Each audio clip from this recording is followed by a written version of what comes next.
बिस्मिल्लाहिर्रहमानिर्रहीम अस्सलाम वालेकुम। आज जो हिजबुल्लाह ने इजराइल के साथ किया है वो असल में अब वो काम कर रहे हैं कि इनके मुल्क में सारे कंपनियां छोड़कर चले जाएं। वो इतनी बड़ी डेवलपमेंट है कि आपकी स्क्रीन पर ये जो मनाजिर नजर आ रहे हैं गजा के नहीं है, ये बैरूत के भी नहीं है।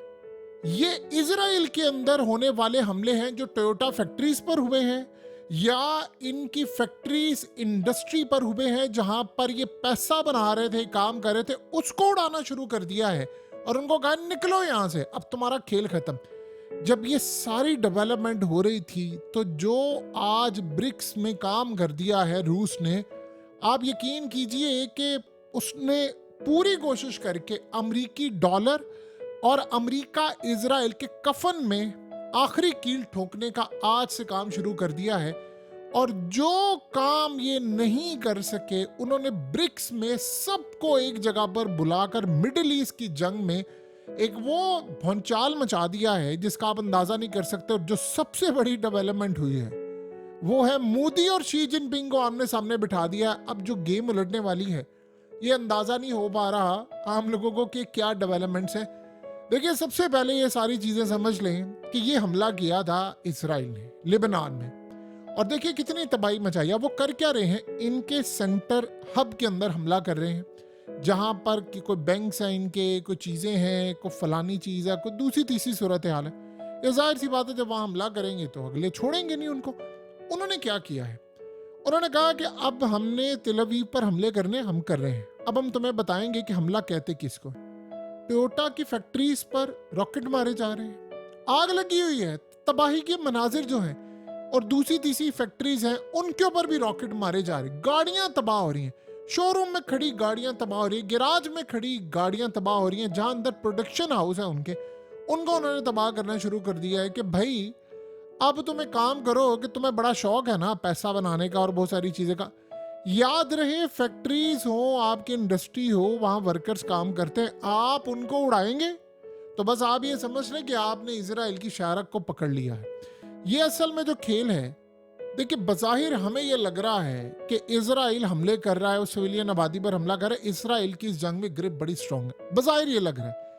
लेकिन आप अगर बिल्कुल एक एनालिसिस देखेंगे कि इजराइल के अंदर हमले हो रहे हैं, रॉकेट मारे जा रहे हैं, बरसात हो रही है और वो रोक नहीं पा रहा, सिर्फ दो नेशन है उनके साथ खड़े होना है और इसराइल तितर बितर हो जाएगा। ये सूरत हाल बड़ी खतरनाक होने वाली है। अब इसराइलियों को समझ आ रही है कि यार अब हमारा क्या बनेगा। अब बड़ी बड़ी कंपनी जब देखती है यार ये फैक्ट्रीज तबाह हो रही हैं, BMW का प्लांट तबाह हो जाएगा, टोयोटा का तबाह हो रहा है, मैकडोनल्ड्स की आउटलेट तबाह हो जाएगी, वहां पर आकर मिसाइल रॉकेट गिरे हैं, कोई नहीं बचाने वाला। और मजे की बात है मीडिया को भी नहीं जाने दे रहे, अंदर कितने लोग मरे हैं, क्या सूरत हाल है, किसी को नहीं पता। ये पूछे ना इनसे, ये कंपनीज पूछे भाई इतना पैसा दिया इजराइल को, तुम्हें इतना डिफेंस सिस्टम लेके दिया है, थार्ड लेके दिया है, तुम्हें एरो आयरन डोम, कर क्या रहा है, हमारी फैक्ट्रीज नहीं बच रही हैं और तुम यहाँ पर छक मारने के लिए बैठे हो। इजराइल इस बात पर नहीं आएगा। लेकिन जो सबसे अहम डेवलपमेंट है वो अब ये हो रही है कि इनके जरा आप ये शक्लें देखें, मनहूस शक्लें देखें। ये इनके जो सेटलर्स हैं वो कह रहे हैं हम गजा जा रहे हैं, अब ये गजा हमारा है, हमने वहां पर जाकर अब अपने घर बनाने हैं, हमने वहां पर जाकर रहना है क्योंकि हमारे बाप का मुल्क है। क्योंकि 57 इस्लामिक मुल्क अमेरिका से डरते हैं किसी ने मदद नहीं करने आना, तो हम जा रहे हैं। अब उन्होंने वहां पर जाकर दुनिया को बताना शुरू कर दिया कि भाई हम जा रहे हैं, हम वहां पर रहेंगे और कोई हमें रोकेगा नहीं। बाकी कंट्रीज जो हैं वो तो कुछ नहीं कर सकती, हमें हमारे बाप को नहीं किसी ने रोका। देखिए गजा के अंदर जो लोग थे, ये याद रहे, वो सारी दुनिया से यानी कट कट आकर आए थे। ये गजा में जो लोग थे वो पूरे फलस्तीन से निकाले गए लोग हैं, वहां से आए थे। ये समझ लें कि रेफ्यूजी थे, अपने घरों से निकाले हुए थे। और कोई आज जहां पर इसराइलाबाद है, आपको पता है नेतन्याहू का जो घर है जहां पर जाकर उसके बेडरूम की खिड़की पर ड्रोन लगा है, ये एक फलस्तीनी डॉक्टर का घर था जिस पर इन्होंने कब्जा किया था। इसी तरह बेचारे सारे गजा थे, कहते वो गजा से भी निकाल रहे हैं। तो अब वहां पर लड़ाई चूंकि आखिरी दमों पर आ गई है, तो ब्रिटेन ने ये सोचा है कि भाई ये इस्लामिक कंट्रीज जिन्होंने तो अमेरिका के दबाव से निकलना नहीं है, ये तो अमेरिका के आगे सोए पड़े हैं। अमेरिका और इसराइल अंदर खाते सारे डील करके बैठे हुए हैं कि भाई हमने नहीं आना, बेफिक्र है, मार दे कर दे, जो करना कर ले, हमने नहीं आना बचाने, अब बेफिक्र है, हम आएंगे नहीं चाहे ये पूरी दुनिया लुट जाए। उसने फिर फैसला क्या किया है, इन्होंने रूस को आइसोलेट करने की कोशिश की। अगले ने वो काम कर दिया कि आप सोच नहीं सकते, उसने ब्रिक्स का इजलास बुला लिया, समिट रूस के अंदर। सारी दुनिया के टॉप लीडर वहां पर पहुंच गए हैं, सारे टॉप लीडर पहुंच गए हैं वहां पर। इवन क्या आप इमेजिन कर लें कि सारे वहां पर पहुंच गए हैं और वहां पर अमेरिकी डॉलर को आखिरी, यानी उसको कब्र में उतार कर उसका कफन बिल्कुल तैयार करके और आखिरी कील ठोंकने जा रहे हैं। आपको पता है कि पुतिन वो काम करने जा रहा है कि इस्राएल के पैरों तले जमीन निकलने वाली है। यानी ये आप सोच भी नहीं सकते वो क्या काम करने वाला। अमेरिका की बादशाहत सिर्फ तब तक है जब तक उसका डॉलर कायम है, जब तक उसका डॉलर कायम है। उसे ब्रिक्स पेमेंट अब लॉन्च कर रहे हैं, ये सारे लीडरान को उसने बुला लिया वहां पर। और अब वो काम क्या करने जा रहे हैं कि सारे मिलकर अब पूरी तरह वहां इजलास हुआ और फैसला हुआ कि मिडिल ईस्ट में अमेरिका और इजराइल को किसी सूरत लेवरेज नहीं दिया जाएगा और अमेरिकी डॉलर की तबाही होगी। पुतिन ने इजलास में कहा, उसने दो चीजें कही। एक तो मोदी के बारे में उसने बड़ा क्लियर लिखा कि इतने मेरे अच्छे ताल्लुकात हैं कि हमें ट्रांसलेटर की जरूरत नहीं है, वो हिंदी में बात करे और मैं रशियन में बात करूं तो दोनों एक दूसरे को समझ जाते, इतनी हमारी अंडरस्टैंडिंग है। जो उसने बात की और साथ उसने कहा कि बहुत भारी मिस्टेक कर दी है अमेरिका ने डॉलर को हथियार के तौर पर रखने का। हम उसका अब जो कफन फाड़ेंगे वो पता चलेगा, यानी हम जो अब उसके साथ करेंगे उसको अंदाजा नहीं है हम उसके साथ करने क्या वाले। ये सारी कंट्रीज के बड़े बड़े लीडर वहां पर पहुंचे, लेकिन सबसे बढ़कर जो मसला वहां पर पैदा हुआ अमेरिका और इजराइल के लिए कि इंडिया की सुलह करवा दी है चाइना के साथ। शी जिनपिंग को और मोदी को आमने सामने बिठा दिया, सुलह हो गई, एग्रीमेंट हो गया कि भाई आज के बाद बॉर्डर पे आपकी हमारी लड़ाई नहीं होगी। करवाने वाला कौन है? रूस। और उससे भी बढ़कर मामला आप देखिए कि भारत को ये कहा कि आपके मुल्क में अगर कोई रिजीम चेंज करेगा अमेरिका, हम आपके साथ खड़े हैं। अब उसने काम ये किया है कि भारत को वो ये कह रहे हैं कि आप इजराइल की जंग में रहे न्यूट्रल। शी जिनपिंग को सामने बिठाया मोदी के, और अब दोनों क्या कर रहे हैं, जरा सुनने वाली बात है। दोनों अब ट्रेड करने जा रहे हैं। लड़ाई खत्म, आपस में ट्रेड होगी, आपस के मीडिया के ऊपर एक दूसरे के खिलाफ नफरत नहीं होगी, प्रोग्राम्स नहीं होंगे कि चाइना बुरा है, उसकी फौज बुरी है। और रूस ने गारंटी दिया कि भाई ये चाइना और आप दोनों ने आपस में लड़ना नहीं है, ये एक मुट्ठी में हो जाए। अमेरिका आपके मुल्क में रिजीम चेंज करने वाला है। मोदी को क्लियरली बता दिया कि देखो जेन में रखना, चाइना तुम्हें बचा सकता है या मैं बचा सकता हूँ।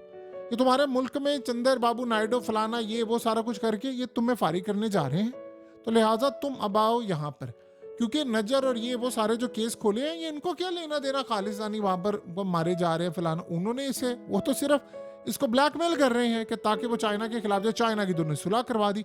अब रूस से उन्होंने कहा तुम हटो और रूस के साथ है। अब सोचें भारत और चाइना की जरा बात कर ले तो 3.25 अरब आबादी तो तकरीबन दुनिया की ये है, और वो अमरीकी डॉलर को खैराबाद कह देगी ब्रिक्स के जरिए, तो आप बताएं अमरीकी डॉलर का तो जनाजा निकल जाएगा। तो दुनिया की अरबों की आबादी ब्रिक्स के जरिए एक प्लेटफॉर्म पर आ गई है, तो वो अमरीकी डॉलर का निकालने जा रहे हैं जनाजा। और जब जनाजा निकालेंगे तो अमेरिका वीक हो जाएगा, तो वैसे फिर इसराइल की कमबख्ती आ जाएगी और वहां पर क्राइसिस आएगा। ये काम अब करने के लिए जा रहा है रूस। उसने इसराइल को कहा कि मैं तुम्हें पकड़ूंगा वहां से कि तुम्हें पता भी नहीं चलेगा। अब जब ये सारी ताकतें इकट्ठी हो रही हैं तो इनका एक और प्लान है कि जैसे नेटो की फौज है, हम यहां पर एक फौज बना ले अपनी ब्रिक्स की, और फिर अगर नेटो लड़ाई करने, क्योंकि नेटो वालों ने तो आना नहीं है ब्रिक्स में, फिर जो लड़ाई करने के लिए आएगा फिर हमारे साथ, यानी दुनिया दो हिस्सों में तकसीम होगी। और मजे की बात देखिए, अर्दोगान साहब भी आ गए हैं, यानी अर्दोगान साहब भी आ गए। अर्दोगान को धमकी दी गई है कि भाई तू यहाँ पर आ रहा है, नेटो से तुम्हें निकालेंगे। वैसे उन्होंने निकाल देना है उनको, क्योंकि एक बार ज़हन में रखिएगा, अर्दोगान को एक बात अच्छी तरह पता चल चुकी है कि अगला नंबर मेरा है, तुर्की का नंबर है। वो चुप करके ब्रिक्स में पहुंच गया कि यार ये सारे मिलकर मुझे बचा तो लेंगे ना, क्योंकि जब आप एक प्लेटफॉर्म पर आ गए हो। देखिए भारत अभी तक न्यूट्रल है, उसे न्यूट्रल रहना है, मोदी न्यूट्रल है, सारा कुछ है। अब वो न्यूट्रल वाले टाइम खत्म हो गए। अब आप बताएं, आप न्यूट्रल हो, आपने अमेरिका से लड़ाई लड़ ली है, आप चाइना के करीब चले गए हो, आप रूस के साथ खड़े हो गए, तो आप न्यूट्रल तो ना हुए। फिर आपने साइड चूज कर ली। जिन्होंने साइड चूज कर लिया वो तरक्की करेंगे। देखिए अमेरिका अगर इतना पावरफुल होता तो पुतिन को पकड़ लेता। सो इस सारी सूरत हाल में अब वो करने जा रहे हैं, इजराइल को पूरी तरह गले से पकड़ेंगे थ्रू अमेरिका। सो अब जो डेवलपमेंट्स हो रही हैं पूरे रीजन के अंदर, अब ये देंगे लिबनान को बचाना है इन्होंने। देखिए इंडिया इसराइल के साथ खड़ा हुआ है, लेकिन ज्यादा देर तक खड़ा नहीं रहेगा, ये आप ज़हन में रख लें। क्योंकि अल्टीमेटली एक खामोश अंडरस्टैंडिंग हुई है चाइना की जानिब से और रूस की जानिब से, ईरान की जानिब से इंडिया के साथ कि भाईजान आप इस जंग में ना न्यूट्रल रहे। फिर उसके बाद यमन है जो भी फिर हथियार सप्लाई या जो कुछ करेगा ना फिर वो भुगतेगा भी। तो अल्टीमेटली आप देखेंगे कि इंडिया का भी हाथ वो खींच लेंगे कि भाई आप इस जंग में न्यूट्रल हो जाए, इनको करने दें, आप न्यूट्रल रहे जैसे आप होते हैं।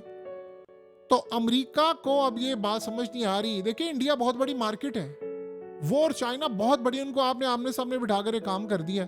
सो अब जो खेल शुरू होने वाला है वो एक तरफ ये इनको मार रहे हैं और दूसरी तरफ वो अमेरिकी डॉलर को दफन करने के लिए जा रहा है। वो सारे मिलकर जनाजा इकट्ठे पड़ेंगे ब्रिक्स में और पूरी दुनिया देखेगी अमेरिका फारिग होगा तो उसके बाद इसराइल खुद ही फारिग हो जाएगा।